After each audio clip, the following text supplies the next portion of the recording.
I know that there is one more story, and it has to do with the drug test. And I'm wondering if we can tell that one as a way to wrap up this lovely walk down memory lane with Steve and Becky. Yeah, I could tell that one. This is probably the first time in public, right, Becky, that we've gone there. Yeah, probably. The big reveal on Good Vibes FC.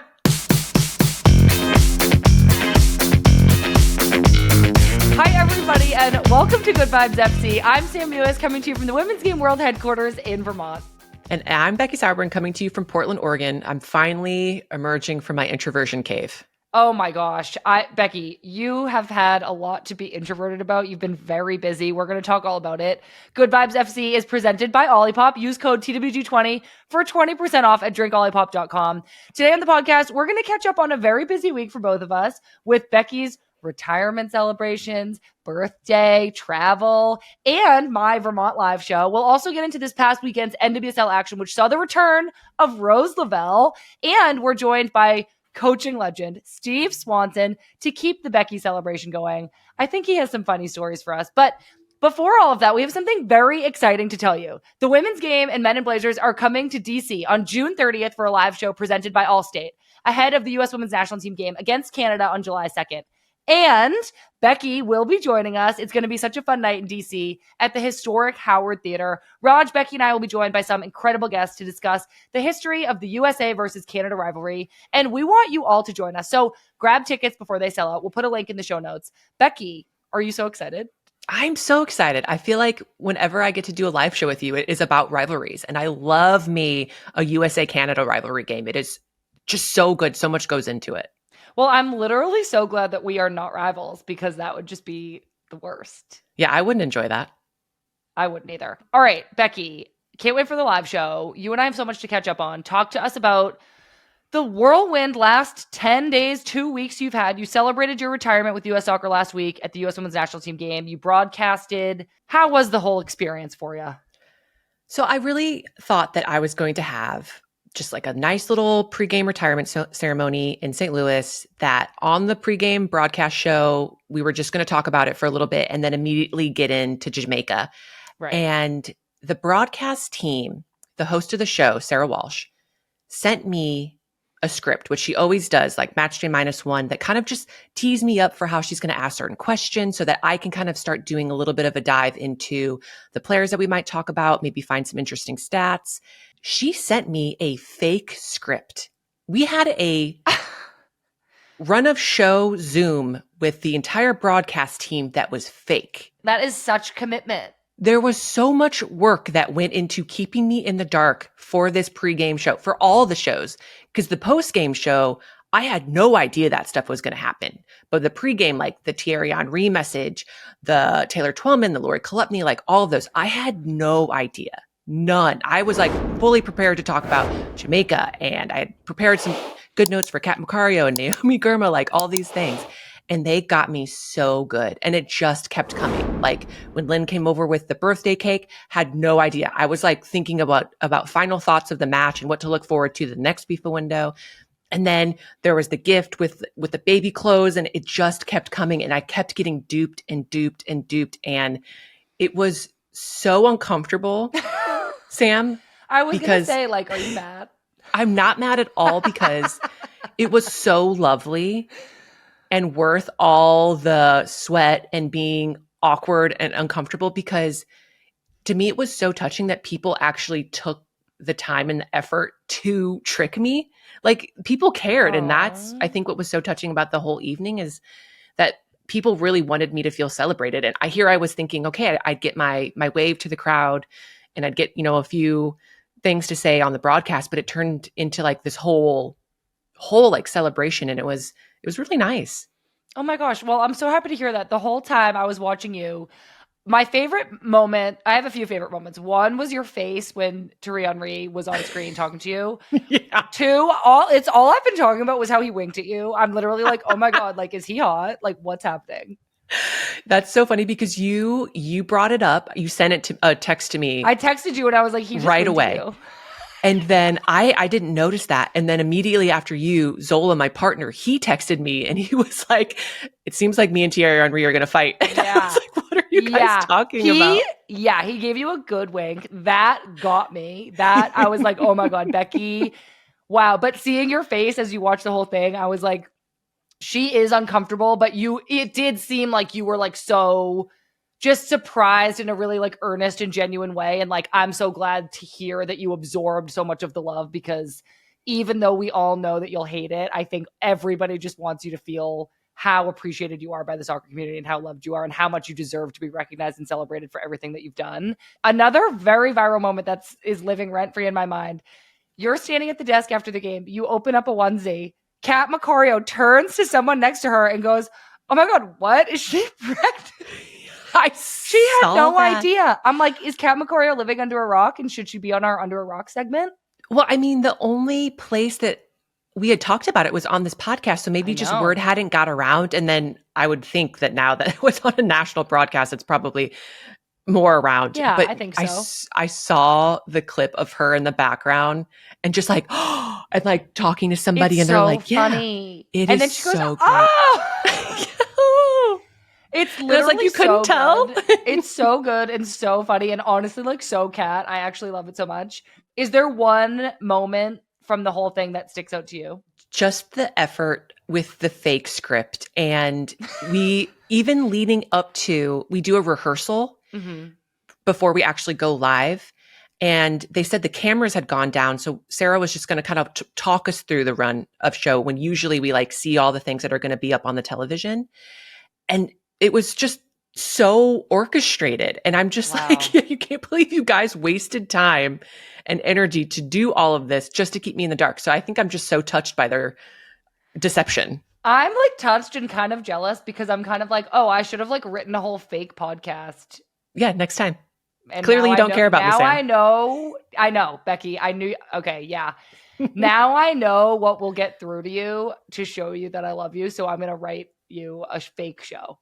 Perfect. Yeah, that's, I guess, my love language. Okay, fair enough. Okay, so the other way that you have been celebrated recently is that it was also your birthday. What did you do to celebrate that? Zola and I had these plans. We were going to see the new John Wick movie, Ballerina, because I love the John Wick franchise. We're going to go to this Italian place that we haven't been able to get into because it's hard to get into. And I just get back from the trip. I stayed an extra like 48 hours in St. Louis. Get back. Friday's my birthday. And the entire weekend, we did absolutely nothing. I mean, my social meter was so, it wasn't even depleted. It was destroyed. Like we had to build another one from scratch. So we just wound up watching White Lotus, and just like there were so many great sports on. So we just watched sports and ordered in pizza one night, Thai food the next night. So I was dream. It was like I was a complete waste of space, but it was exactly what I needed. And I'm now, like I said, emerging from my introversion cave, ready to get back to work. But I feel like, Sammy, you were way more productive over these last few days. Tell me more about the Vermont show and tell me how training's going. Yeah. Oh my gosh. Thank you for asking. One, is John Wick Keanu Reeves? It is. Okay, cool. Is this an Under the Rock thing? Really? We've got a lot of Under the Rocks today. I'm going to keep them coming sporadically throughout the show. Two, I am also learning that like I'm addicted to productivity, and like that can also be kind of a bad thing. So very soon, Becky, I'm taking a page out of your book, and I am ordering takeout 2 nights in a row, and I'm watching an entire season of a show, and I'm laying on the couch. What's the show? That's coming. It's coming soon. I don't know what show. It will whatever show I need it to be at the time. Okay. I love that for you. It's coming soon. But to your point, I have been busy. I've been being productive, and this week productivity is king. On Friday, we did a live show in Vermont, and it was really, really fun. I was a little bit nervous for it, Becky. So this live show is actually going to be available on our Podfeed and YouTube channel tomorrow on Wednesday. And I'm a little bit nervous, eager for like other people to hear it, because it was very personal. I talk about my injury and having to retire, and then how when I moved to Vermont, I was like really embraced by the soccer community here, by Vermont Green, just by like the people and the friendships that I've made over the past year and a half, and how that's kind of helped me heal from the heartbreak of my knee injury, which, to be fair, I'm not all the way healed from, but I'm getting there. And I think that this place and these people have really helped me with that. And so I kind of talked on stage by myself for like 15, 20 minutes. Oh, wow. Yeah. And so naturally, like we've done live shows and I feel like I generally know what to expect. And like, as long as I have a partner out there, you or Raj or Lynn, I'm like, okay, I feel confident and I feel like I can like do that. Like I feel prepared, but I just really I just didn't feel ready to deliver a solo monologue to the whole audience. But I actually think I did a good job.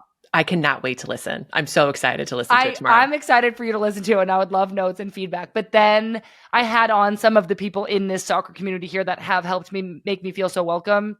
Meg Linehan came on and we kind of set the stage with a brief discussion on like the soccer pyramid in the US and like how teams like Vermont Green, which is this local soccer club here, the men's team plays in USL too. I'm coaching the women's team right now. How clubs like this who operate at this level are important for the development of players in the US and why this level matters and why markets like Burlington can sustain teams like this. So that was a really interesting chat. And then two of the co-founders of Vermont Green, Sam and Pat, can you believe that's their names? Sam and Pat, gosh. That's came on. Amazing. I bet they were awesome. We have a whole joke, a whole story about that in there. They came on stage. We talked about Vermont Green. We talked about my journey into coaching. We just talked about, some of the founding like ideas of the club, the mission of the club, which is a lot about environmental sustainability. So that was great. And then I had two of the girls that I'm coaching come on stage and come on the show and talk to me about what I was like as a coach last year and what they're looking forward to about the week. So that was so cute and so sweet. Overall, the show was incredible. My mom came. I had some other family that came and a lot of my local Vermont friends came. So it was like really, really awesome. And I was so excited that we got to do it. And now I'm really excited to get to share it with our national audience and like spread a little bit of like the Vermont love all around the US.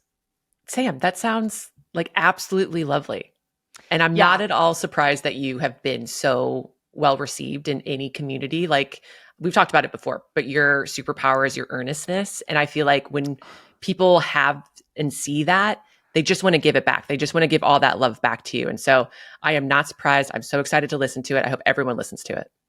Thank you, Becky. That's really sweet. I am going to Google earnestness to just make sure I understand the definition so that I can really understand who I am a little bit better.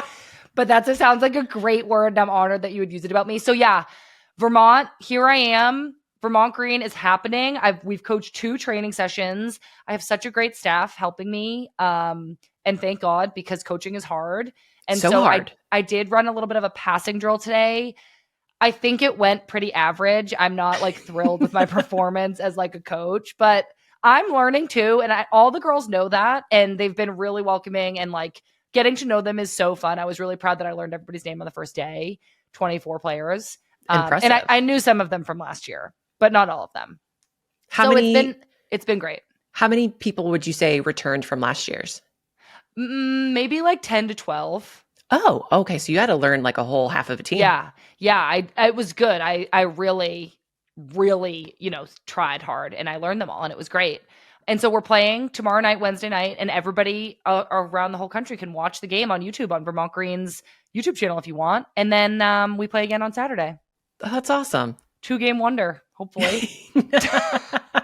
Okay, that's what's new with us. That was a longer introductory chat than we normally have, Becky, but we do have a huge show ahead, including an interview with your college and national team coach, Steve Swanson.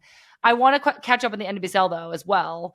And there were some huge headlines this weekend about some of our favorite players. I mentioned before, Rose Lavelle subbed into Gotham's game on Saturday after about 6 months out with injury. And she looked like she hadn't missed a beat. As soon as she came on the field, I was like, oh my gosh, she's back.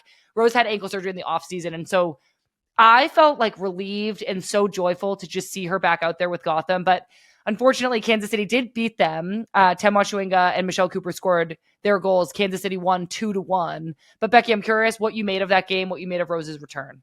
I saw her do a backheel pass and I was like, she's back. She's moving like Rose. So yeah. It's always so great to see players return from injury. I think as 2 players, we know the return to play process and how challenging it really is. Physically, for sure, like that's just understandable. But there's also such like a mental, emotional part to it. Like you start having doubts, you maybe have a setback, your timeline changes, and you like set your heart on that, like, I'm going to be back on this day. And then something, you just have something that crops up out of nowhere and then that changes. And so it's really great to see Rose getting her first minutes. And yeah, she looked like she hadn't missed a beat. I know. I mean, she did also kind of force that own goal at the very end for Kansas City. If it hadn't hit off Vanessa DiBernardo's foot and gone in, I like to think Rose would have intentionally hit it off her own foot and it would have gone in.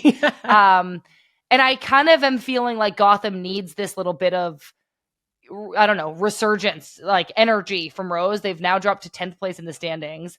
Obviously, also, like Gotham just won this big CONCACAF Champions Cup. They just lifted a trophy. So I'm not insinuating that their morale is super low, but they haven't won an NWSL League game since April 26th. Very media of me to go back and find the date when it's really only, I don't know, 5-6 games ago.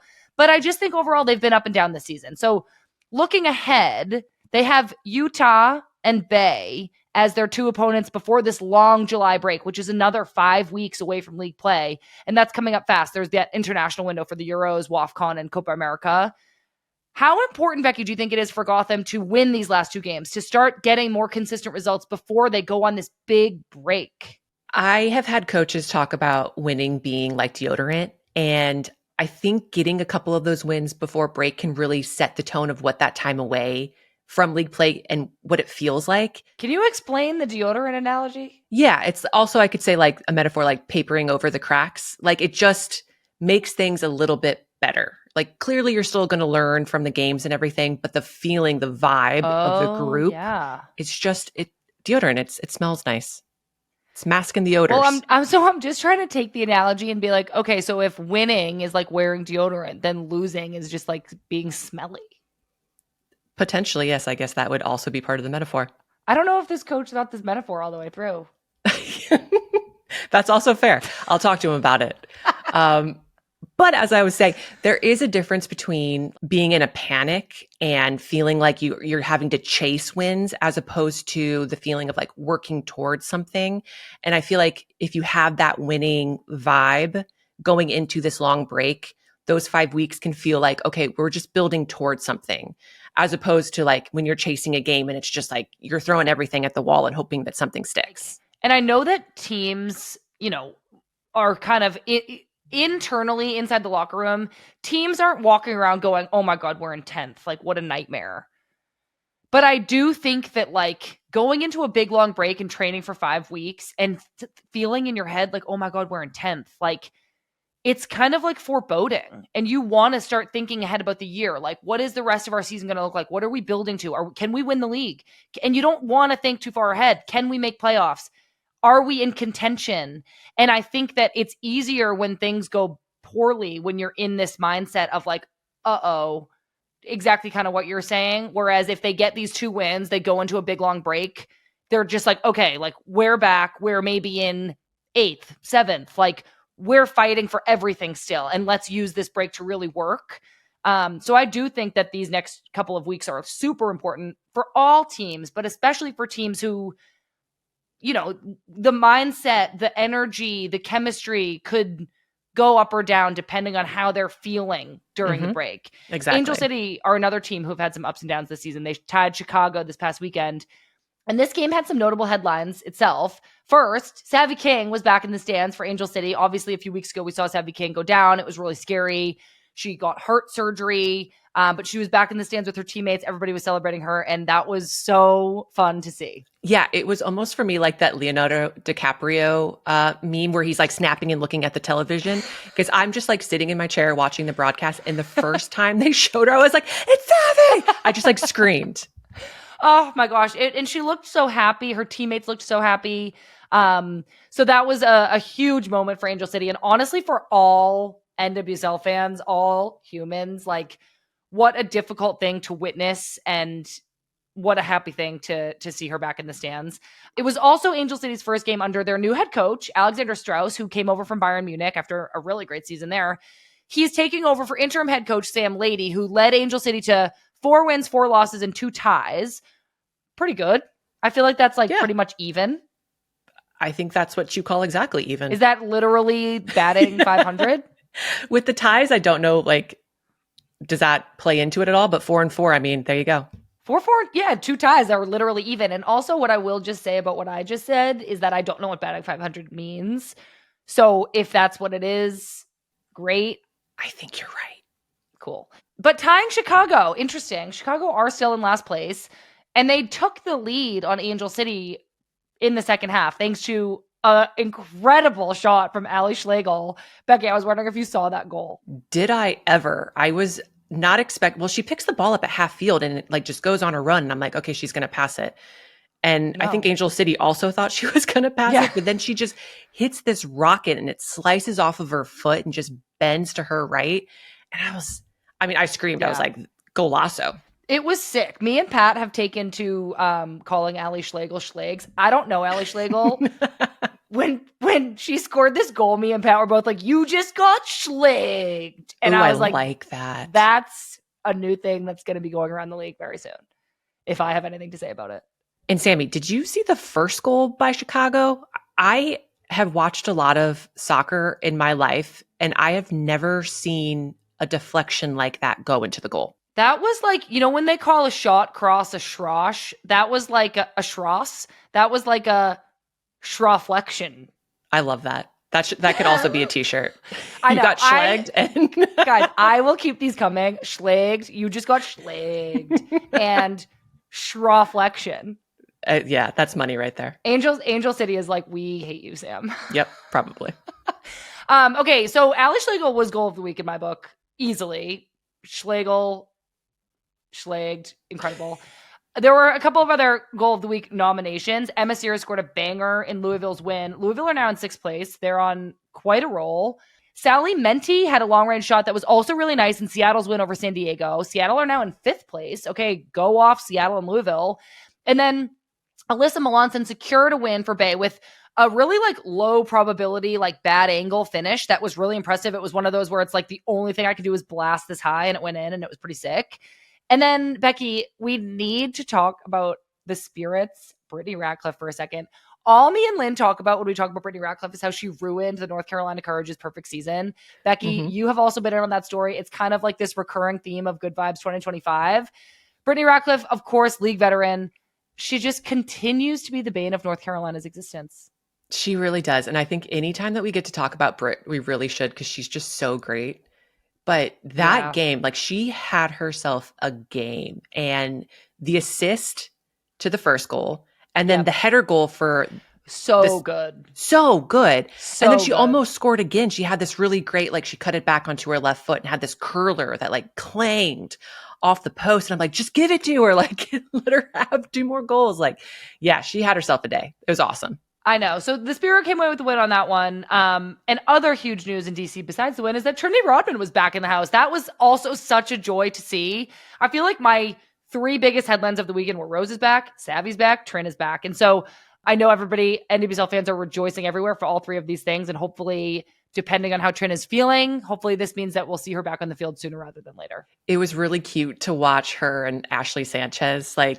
You can just see that they really wanted to talk, and the cameras were just all in their face. So they kind of walk away and start whispering like this. Signing autographs together. It was really cute. It was fun to see them together again. I know. It's always fun to see them together. And Becky, it's also Pride Month, and we saw a few Pride nights being celebrated this past weekend. Louisville, Angel City, Orlando, Gotham, and Bay all hosted their Pride games this past weekend. There were so many great moments.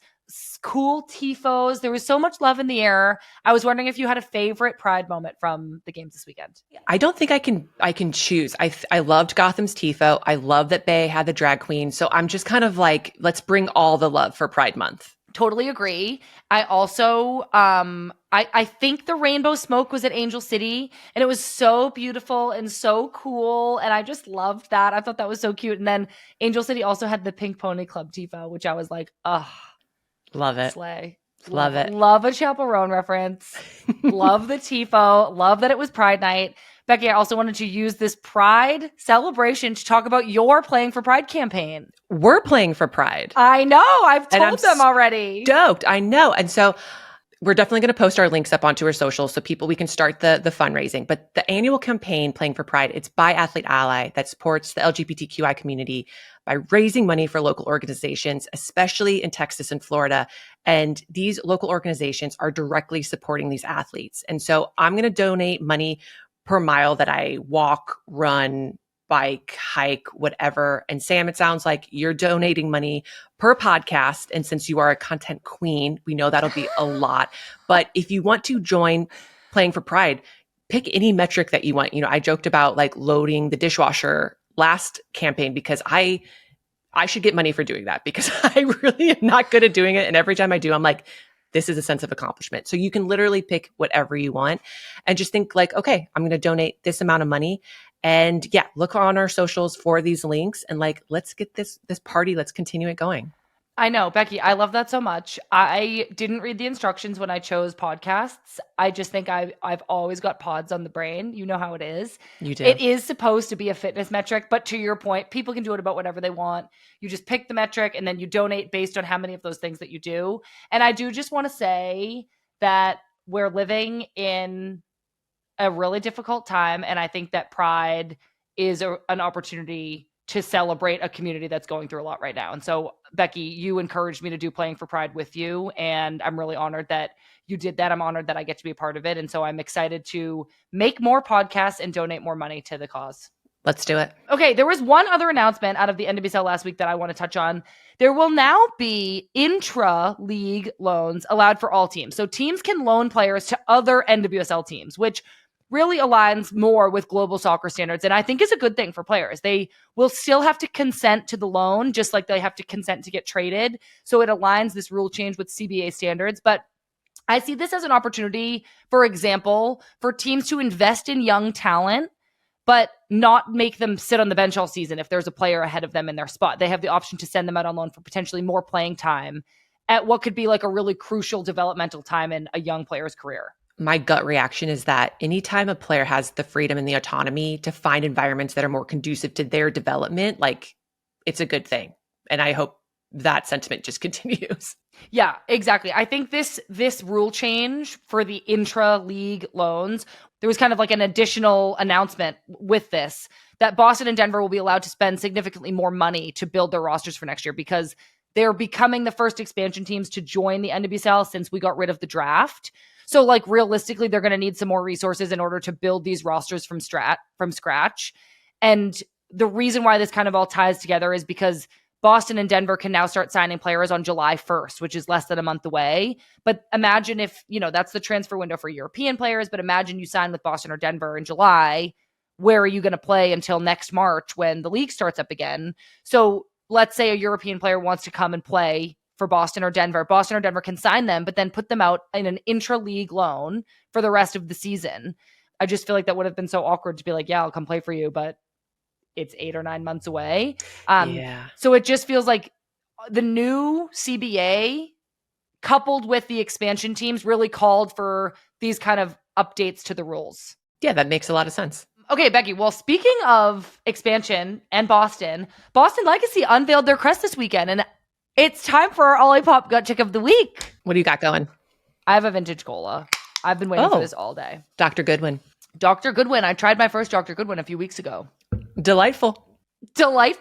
Okay, our Olipop Gut Check of the Week is, how do we feel about Boston Legacy's new crest? So I am a huge fan of the colors. Like, I think this color scheme, it's super unique. I think that green and the black, however they decide to like accent that on a uniform, like it's really going to pop.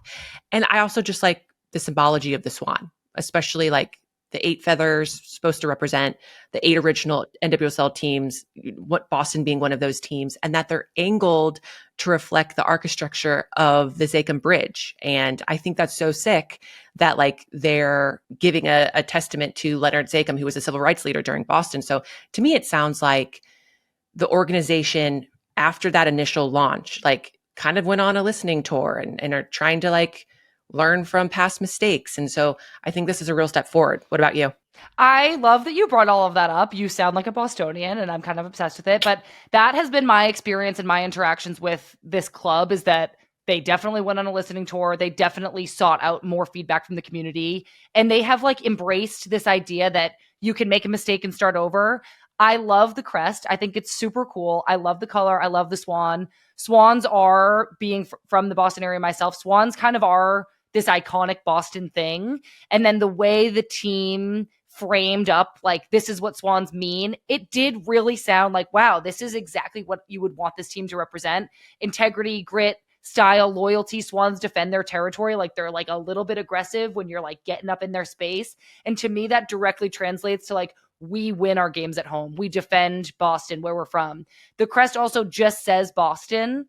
And I think that just ties it together so nicely to the city and would make Bostonians feel really proud to have this team representing them. So I am a big fan of the crest. I really, really like it. And your shout out about the Zakim Bridge was incredible. Leonard Zakim was, as you said, a civil rights leader in Boston whose work really represents like unity and coming together, like the literal metaphor, the metaphor of it being a bridge, I think is really important. It's connecting communities in Boston. So to have the artist put all of these ideas into one very simple crest is like really impressive. And I'm pretty excited about it. I think that I'm like becoming a big fan and like I want to root for this Boston team. So I would love to know how everybody else feels. Let us know in the comments. But this was our Ollie Pop gut check of the week. And I think we really like the crest. All right, everybody, we need to take a quick break, but we'll be right back to chat all things Becky Sauerbrunn with Becky Sauerbrunn and a special guest, Steve Swanson. Don't go anywhere. Welcome back, everybody. Okay, so in honor of Becky's retirement celebration with U.S. Soccer last week, we have a really special and honestly really unique guest this episode. Steve Swanson is going on 25 years as the women's soccer head coach at the University of Virginia, which just so happens to be where Becky Sauerbrunn played her college soccer. Steve has also been heavily involved with U.S. soccer at both the youth level, where he coached me to a U20 World Cup victory in 2012, and with the senior team, where he helped coach Becky and me together during the lead up to the 2019 World Cup. So I'm thinking Steve has some great memories of Becky and her journey to being the iconic leader of the U.S. women's national team. But I'm also thinking he has some funny stories about her. Steve, we're so happy to see you. Welcome to Good Vibes. Oh, thanks for having me. It's good to be here. Really good to be here. It's good to see you guys. So I miss you. I know. We miss you too. I know Becky missed you. Did you guys just see each other though last week at the celebration? We did. Yes. It was good. She was busy. I was busy. That's for sure. I was broadcast Becky for a lot of it. Steve, I see you have the Ladue High School t-shirt on. So funny story. when we recruited Becky, she came to Virginia, and she would very often, and this has not happened before or since, she would wear her high school shirt all the time. Ladue, Ladue, Ladue.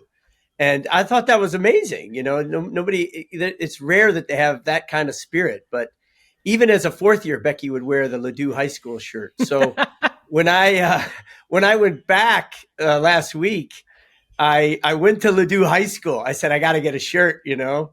So I went down there, and this woman, I went there one day, and I met this really nice woman, Jen, and the store was closed. So I came back the next day, and she had me 5 or 6 shirts, a hat, everything. So it was great, and I wore it at the national team game.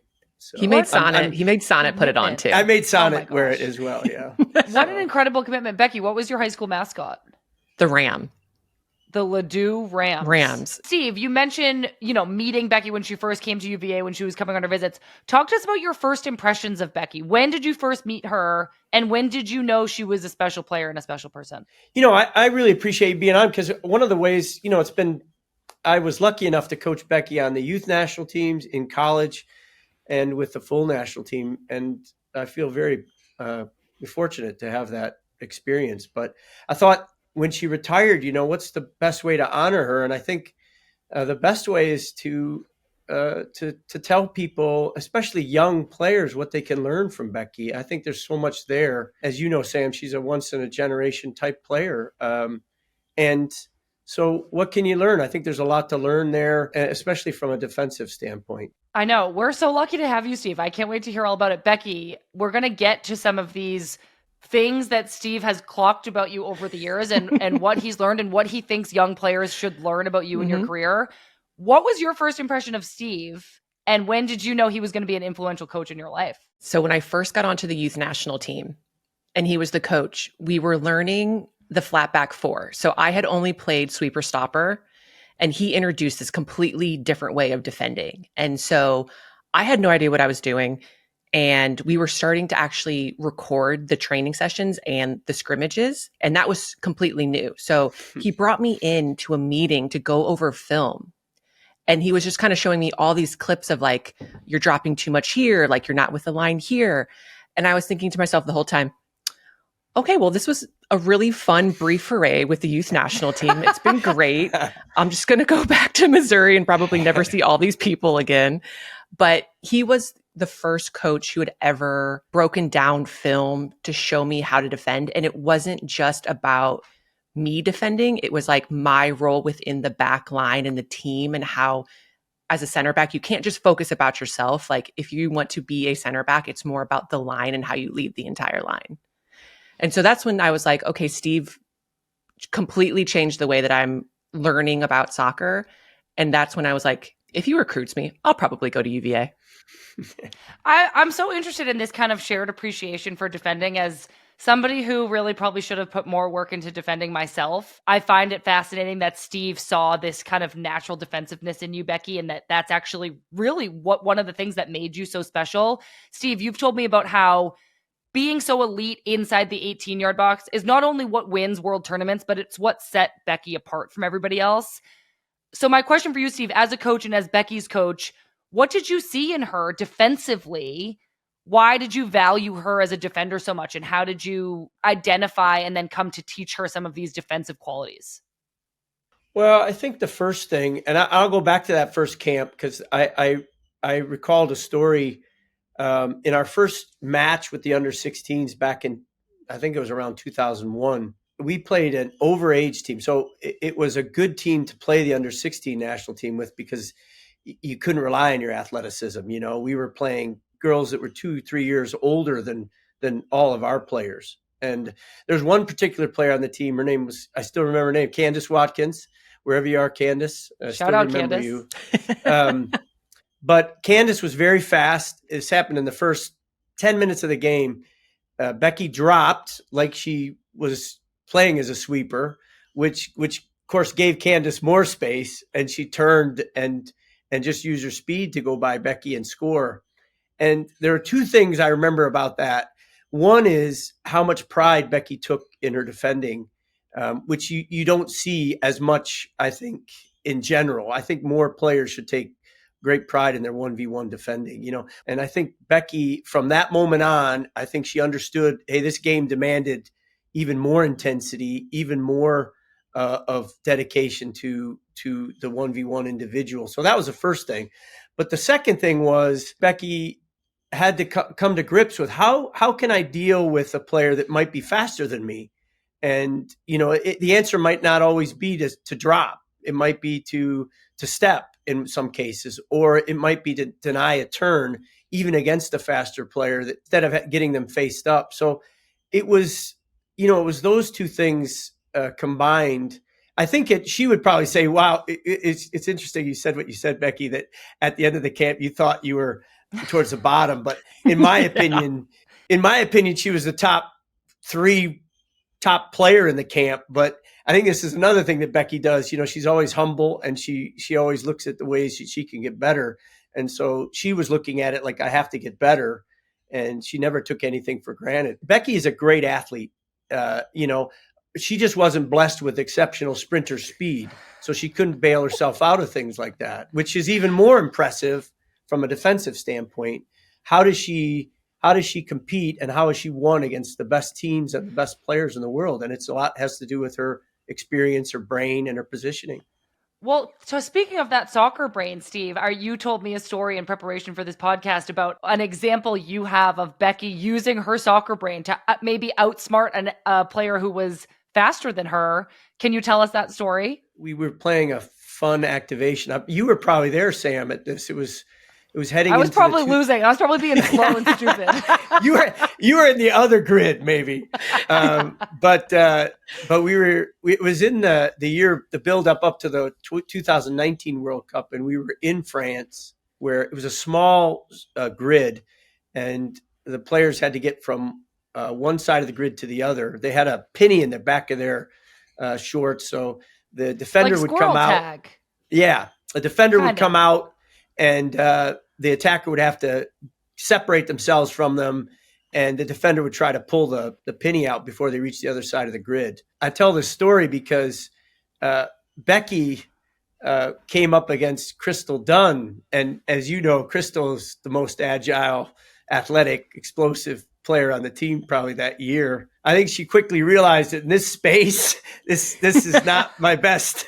This is not my, what am I going to do to win? So she kind of made a couple fakes, tore up into her Mach 5, and then just as Crystal was going to grab the penny, she faked a hamstring injury. She grabbed her hamstring, and Crystal, of course, being the sensitive, kind person she is, she stopped, and Becky just blew past her out the other side of the grid and won.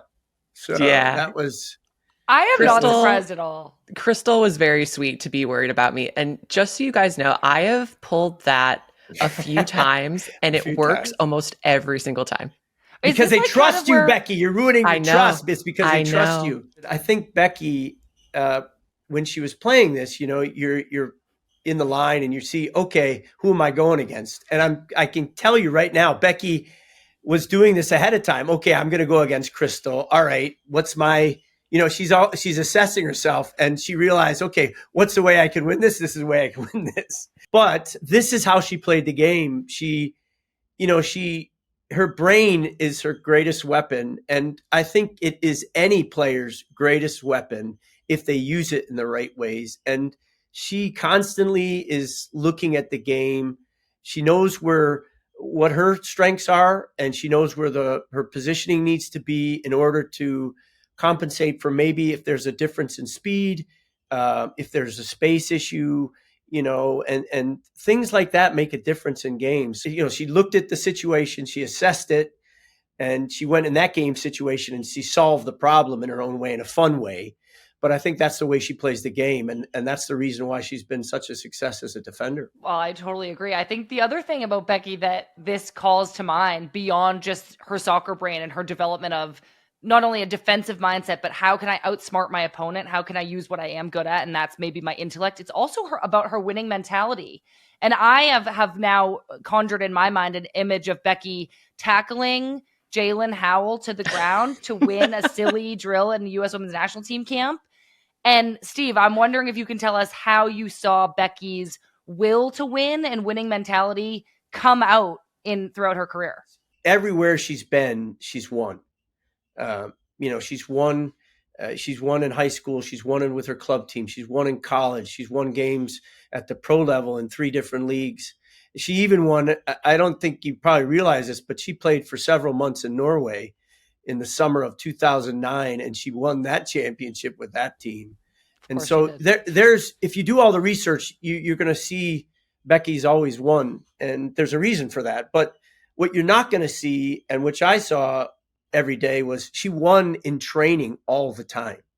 Like, there's no doubt if you could quantify all the times that she won in training, it would blow you away even more than her record.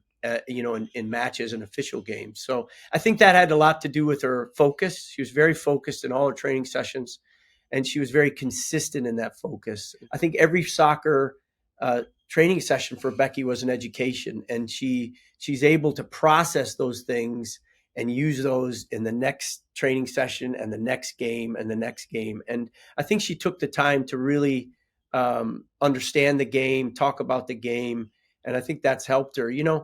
I think her best asset is her ability to deny goals. And if you look at it, games are won on the soccer field by scoring goals. Games are also won by denying goals. And Becky did that. Becky did that in training all the time. And you saw that with what your example with Jalen Howell. I mean, those kinds of things happened all the time. And they win goals. They win games. Becky, as you hear us kind of praising you, one, I imagine that you're cringing inside and you do not want to be doing this at all. Yes. But all these things that we're talking about that really set you apart, your defensive prowess, your how much you value defending, your winning mentality, your soccer brain, are those things you think players can learn, or were you born with those traits? No, they're absolutely things that you can learn. I think anything that can be improved upon can be trained. And so, talking about decision making, like Steve said, putting yourself in the positions to have to make those decisions. And I think what's really tough sometimes for players is being self-critical, like going back and watching the film. And that was something that I've really had to learn throughout my career, is like sometimes looking at the bad stuff is so much more beneficial than just looking at the good stuff. And so breaking down film, learning how to do that myself because of Steve, because he would sit me down, after a college game and say, we would pinpoint literally the footstep where I went wrong in a duel. And to be able to know that, to see that, to train that, then it becomes second nature. And so I really think a lot of that, absolutely, yes, can be trained. For me, what always really epitomized Becky on top of all these other things was how good of a teammate she was. And luckily, I still kind of get to be her teammate. I say this all the time because we still work together. But Becky always really valued earning the respect from her teammates. And this idea of making sure she was never treated differently than anybody else based on her status as a national team player, her status in any other way. And Steve, I only have a couple more questions for you. So I'm curious how that character from Becky and that real desire to be the best teammate that she could be and always make sure things were fair, how did that get revealed to you as her coach? What would she do to make sure that she was always treated the same way as everybody else? I remember listening to your podcast not too long ago, and you asked Becky when she officially announced her retirement what she was going to miss the most, and her answer was the locker room. And I think that's such a really good point. It's she's going to miss her teammates, and she's going to miss the camaraderie that goes on within teams. I remember a time Becky just joined a team in Boston for the summer, and she also got invited into a national team camp. Question was whether or not should she go to this game in Long Island from Boston, knowing that she was going to fly out the next day across the country to start national team camp. And I told her, I advised her, look, Becky, that your teammates are going to understand, you don't have to go to the game or anything like, but this is the way she is. She got on the bus, she drove 4 hours to Long Island. She got back at 4 a.m. and she took the flight at 7 a.m.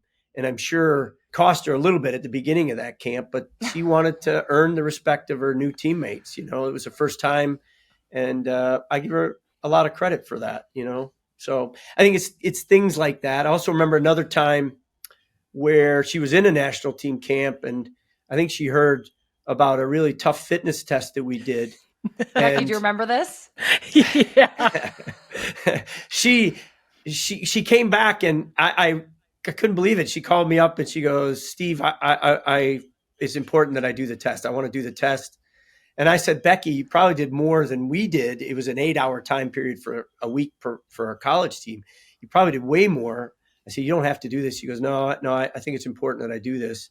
And so without her teammates knowing, we met very early on a Saturday morning, and she did the fitness test. And it's that kind of commitment to her teammates that I think is it's what makes her unique. And I know you've seen it as well, Sam, but I think those kinds of things where you go above and beyond, you don't have to do that, but that's the difference between great players and good players. I need to give some context about this fitness exercise because we called it Catch the Coach, and we start at the same corner of the field, but technically Steve is a lap ahead of me. So I need to make up the entire lap as he's also running. So I asked some of the players, I was like, okay, so what's of course I wanted to know. Done it. They'd already done it. So I wanted to know the strategy. And I think it was Alex Singer, who was one of the most fit players on the team, was like, oh, off the bat, just run as hard as you can. You'll catch up eventually. I was out in like 4 to 6 minutes. I was like, oh, that doesn't sound bad. That's a good idea. So I booked it the first lap, tired myself out completely. Steve is completely keeping pace with me. And so I'm like, I'm going to have to rethink this entire strategy. Steve, I think you made me run for, I don't know, like 25, 30 minutes. And then we did, I think, some 120s after as well, just to kind of like simulate Steve's extra time. Fit. What Steve's Becky, so fit. But what Becky back then, but Becky, what happened was I knew the strategy Becky had. So I knew that this was going around the team. So as we started this on this early morning, Becky went, I think you must have went 8 or 9 times around the field. And I did not let her get more than a yard ahead of me. And I think her strategy, you can imagine her strategy. And by the end, we must have gone around the field about 20 times. But I remember she was sprinting, she dove, and I sprinted away from her and I stopped. This would probably it would be characterized as mental abuse, but again, she never quit. She did it till the very end. She could have easily just bowed out then, but she did it until her touching me was not a touch. She punched me in the back. I do remember one time, full dive, just trying to just like grab a little bit of his shirt and completely missed. Oh my gosh. Okay, well, this is all golden. I'm so glad I'm hearing all these stories. And I do know that Steve can be sometimes kind of a prankster. So I would just categorize this as mental trickery. And Steve, I know that there is one more story we're all happy with telling, I have heard. And it has to do with the drug test. And I'm wondering if we can tell that one as a way to wrap up this lovely walk down memory lane with Steve and Becky. Yeah, I could tell that one. This is probably the first time in public, right, Becky, that we've gone there. Yeah, probably. The big reveal on Good Vibes FC. We were in the middle of the NCAA tournament, and at that time you played 2 tournament games you played one on a Friday and you played one on a Sunday. So we had won the Friday game, and we were kind of recovering and getting ready for the Sunday game. We were in the training room. Everybody's getting cool tubs and, doing recovery exercises. And I don't, to this day, I still don't know why it hit me this, but I saw Becky. Becky was done. She was standing there, and there was a jar there that was next to me. And so out of the blue, I just said to my athletic trainer, Bill Parenti at the time, I said, Bill, go tell Becky that, because you have to have these drug tests at different times during the NCAA tournament.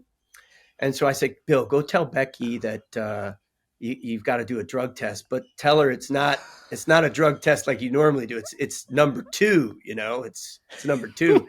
So, and it was a bigger jar than normal. A stool sample. It was a bigger jar than normal. So I have to give our trainer credit, man. He went over there and he was like the best actor in the world. He said, Becky, I'm sorry. The NCAA has let us know that you have to do a drug test, but it's not your standard drug test. It's got to be a stool sample. And he gave her the jar, this big jar, and he left. and a paper bag. Becky, and a paper bag. What was going through your mind? Well, the canister that he handed me looked completely legitimate. Like I think there were even like metrics on the side, and I was like, oh my God, they're going to measure the stool sample as well. Like, and so Bill Parenti, the athletic trainer, completely sold it, like Steve said. And I'm thinking, okay, like I haven't heard about this new drug test, but I really thought I had to do this. We let her flap in the wind there for about 5 minutes. She literally sat there and looked at the jar for what seemed like 5 minutes. And then she came over to me, and I said, I don't know what to do, but I don't know what to tell you, Becky. And there was a couple football games on in the training room. And I go, and by the way, Becky, the Cleveland Browns are playing. Did you notice that? And then I said, oh, look, number 2 caught a pass. And finally she got it. But it definitely was a good way to reduce the tension of the NCAA tournament in our players' eyes. It was funny. Yeah, you guys got me. For sure. It sounds just like something Steve would do. Becky, can you help us wrap up here and maybe just explain a little bit more about your relationship with Steve? Why were these hijinks common? Why has your relationship kind of lasted at this level all of these years, such that he has so many amazing, wonderful things to say about you, accompanied by such funny stories? I think it's just because that's how Steve coached. He cared so much more about the person than he did the actual soccer. The soccer was always important, but it was more important that you were a good person, that you took your studies seriously. So it was very much like a student athlete. But even when we were younger, he was always joking, and he made the environment so welcoming. And it was already, stressful. You're 14, 15 going into this environment where you're already being evaluated on your performance, and it can be a lot. And so to have the coach, the person who's in charge of evaluating you, joking with you, making you feel more comfortable, it just really put people at ease. And that never changed. I think even with the senior team, at the highest level, on the most stressful platform and stage with the 2019 World Cup, he's still joking with people, and he's still bringing those vibes. And so for me, having him as a coach, as a mentor, again, as coach, and now mentor and friend, like I feel very fortunate because he has made me the soccer player that I am for sure. Like I owe so much to him, but also like the person that I am as well. Like he cared so much more about that. And how can you not just, admire and want that kind of person in your life? Steve, do you have a parting message for either Becky or anybody listening? What do you want people to know about Becky and how you feel about her? Women's soccer is such a young sport. It hasn't been around that long. And there are just a few once in a generation type players, especially defenders. I think Carla Worden Overbeck is one that Becky, I think, looked up to when she was young. She was one that didn't get enough credit for, I think, the success of that team. And I think Becky, she's just a reason why teams win a lot, and a lot of the things she does go undetected or unnoticed to the average fan. But I do think what's been neat to see is it's been neat to see how much appreciation the fans have given Becky over the years. And I think it's because of the way she, not just the way that she played the game, but the way she approached the game. She's always an honest player. You know what you're going to get from her game in and game out. And, I think those are your best professionals, the ones that hey, this is what I can expect every game out. And I think the fans got that every time Becky stepped on the field. And it's a tribute to her to do it for so long at the highest level. I hope that young players really look at her career and know that they don't have to be the fastest, the tallest, to play the game and to play it at such a high level. And, I think the physical attributes are one thing, but there's so much more that goes into making a soccer player. And I think Becky has some qualities that are worth looking at. So. And Sam, you do too. I have a bunch of stories we could talk about you too. We'll have you back sometime. We'll save that for another day. Save that for another day. Steve, this was really special. Thank you so much for coming on. I just want to add something you said, Steve, was that teams that have Becky on them tend to win more. So I am feeling particularly lucky that I still get to be Becky's teammate. Like I said before, it sounds like the women's game is going to continue winning. We do need to take one more quick break, but when we come back, we have more with Becky Sauerbrunn, so don't go anywhere. Okay, everybody, welcome back to Good Vibes. Let's get into all of the news, all of the notes from around the women's soccer world. England and France have released their rosters for the 2025 Euros next month, and both squads are making headlines. Not necessarily for who is on them, but who is not. Captain Wendy Renard, all-time leading goal scorer Eugenie Le-Sommer, and San Diego Waves standout Kenza Dali have all been left off head coach Laurent Bonadet's roster. When asked about the omissions, Bonadet quoted Albert Einstein, saying, quote, "Insanity is doing the same thing over and over again and expecting a different result. I want different results for this team, so I have gone with a different selection." End quote. Whoa. I know. I mean, respect quoting Albert Einstein. Obviously, he's left world-class players off the roster. When asked about this roster, Kenza Dali, who's been a big lift to the Wave in her first season there, actually refused to comment yet. Instead, she said, "I have too much respect for the jersey to put out my side of the story now, but it's difficult for me because I've been playing maybe some of my best football. I will tell my side after the Euros." I respect that. I think protecting the team and like she said, the jersey is really selfless and really important. But I do find this whole thing really interesting. Of course, all of these players that we named are incredible world-class players, but it is worth mentioning that despite being so top of mind in the international soccer community, this French national team, we have always revered as one of the best teams. It's so hard to play against them. They've never won a major women's trophy. So I'm curious if this big swing could pay off, but I'm sure that the team will miss some of their veteran leaders as well. Yeah, I mean, as just a fellow center back, Wendy Renard, I mean, I was watching her through their Champions League campaign, and she was pinging these balls like she always has. And I was thinking, she looks fantastic. And so I was very surprised by Wendy. And of course, Le-Sommer, I feel like there just comes a time when a coach is like, okay, we're gonna make the big decision and start phasing out some of these big name players. And there's always some drama and stuff behind it. But yeah, this was very fascinating. I agree. It'll be so interesting. And honestly, it's making me more intrigued to watch France at the Euros because I feel like these big omissions are like, okay, well, let's see what you've got then. I want to see how this goes. I mean, we also spoke last week about the notable names Yeah. missing from the English squad, such as Millie Bright, Fran Kirby, goalkeeper Mary Earps, all of whom announced that they would be missing the Euros before the roster dropped.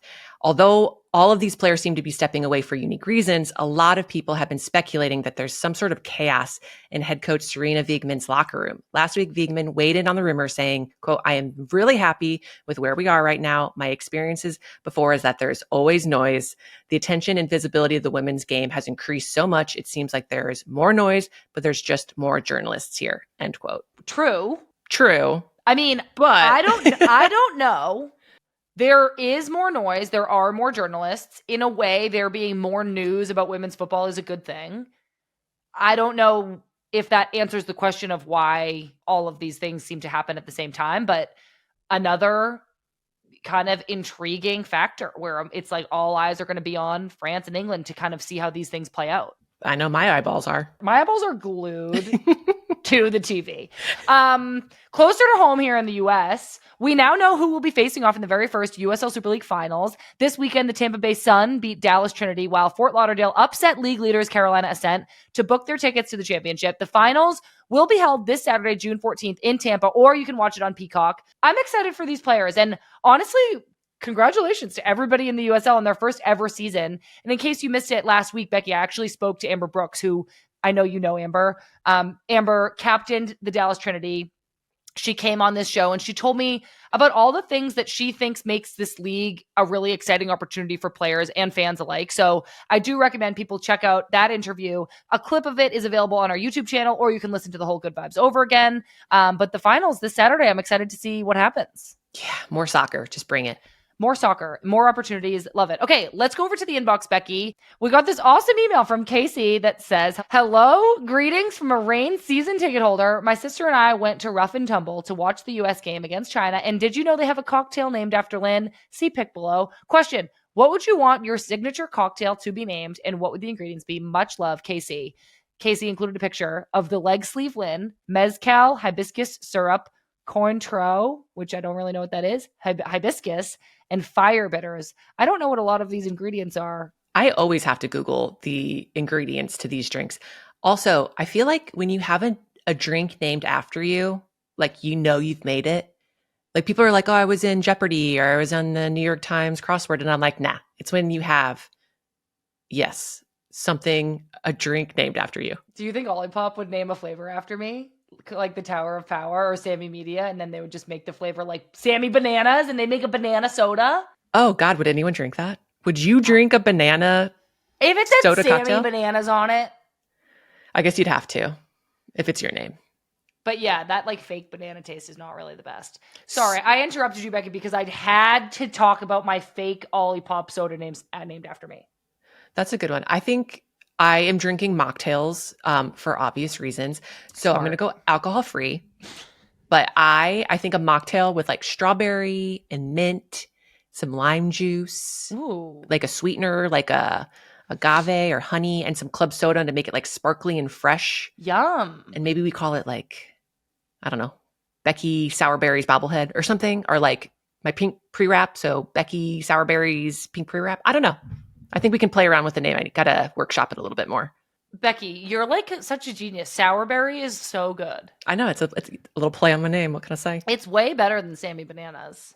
No, that is literally perfect for you because you are known as Sammy Bananas. I know, but you know that I just started calling myself Sammy Bananas and then like insisted that others chime in. I feel like that's how nicknames start. Yeah. Okay, wait. I don't really like cocktails. Like when I drink alcohol, like hard alcohol, I get like shivers down my spine. Ugh, like it's just like not for me, but I do really like Aperol spritzes.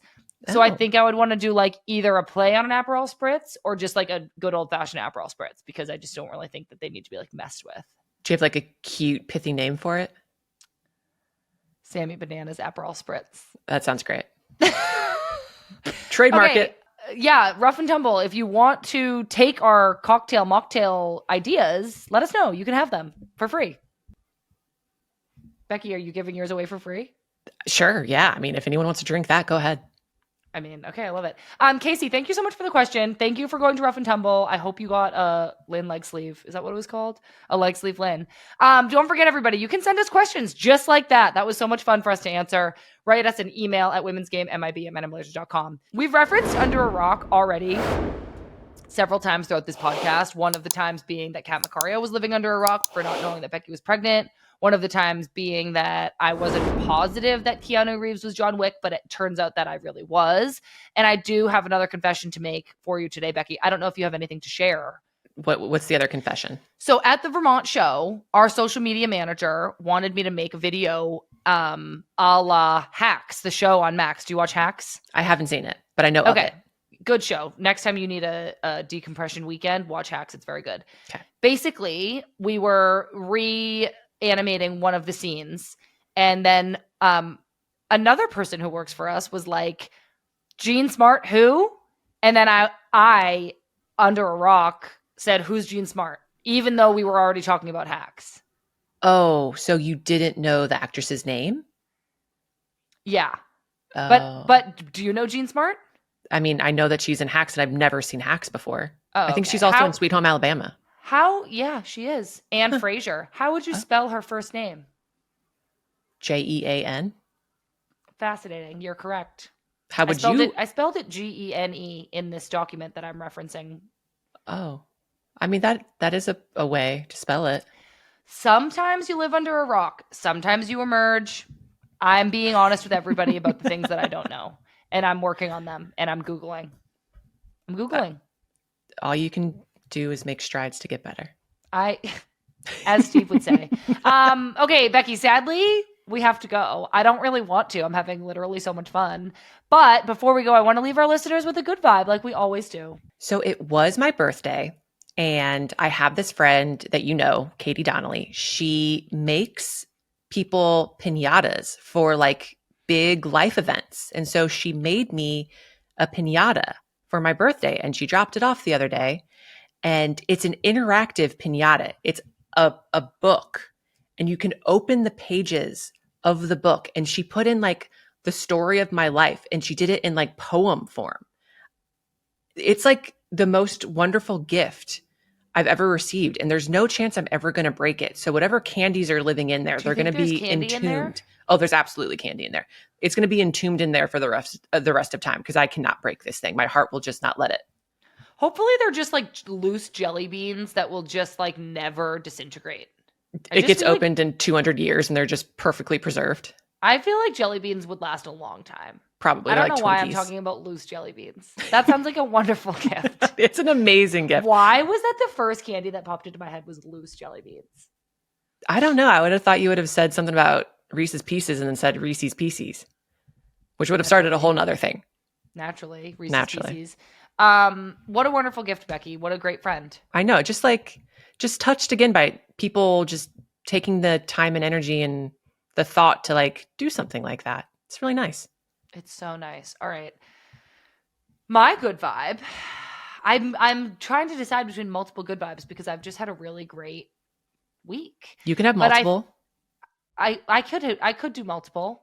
But I think the most important one, the most profound good vibe that I can share with our community here is just that my neighbor had me over and had this. Have you ever had port wine cheese, the spreadable cheese? Maybe. Google it, and I feel like you'll be like, oh yeah, I've had that. It's like this like orange and red marbled spreadable cheese. Definitely, yeah. And you put it on a wheat thin or a Ritz, but we had them on wheat thins. Everybody knows how much I love Ritz crackers. No shade to Ritz. I love you still. And then it's nostalgic for me, I think, because my grandmother always used to have port wine cheese. Yeah. So I went down to my neighbor's house. She had port wine cheese. I ate a bunch of it. She gave me the container to bring home because she was just like, you love this a lot more than anybody else I've ever met in my entire life. And now I have it in my fridge, and I've been having little bits of port wine cheese on crackers throughout the day. And that's my good vibe. It's just the little things. It's the little cheeses. You love your cheese and crackers, as we all know. Yeah. I just love it. So I hope that everybody else is having that good of a week where your neighbor gives you port wine cheese because they've realized that you are so passionate about it. And that is it for our Good Vibes. And that is it for this week's episode of Good Vibes FC. So if you could please make sure you're subscribed to this podcast feed, subscribe to our YouTube channel. We have a really great interview coming up later this week with Casey Murphy of the North Carolina Courage. You can follow along with us on social media at Women's Game MIB. And you can even subscribe to our newsletter, which goes out every Tuesday, recaps everything that you need to know about women's soccer across the whole world. And we'll be back with another Good Vibes next week, everybody. So we'll see you then. I'm Becky Sauerbrunn. I'm Sam Mewis. Love you. ya. Bye.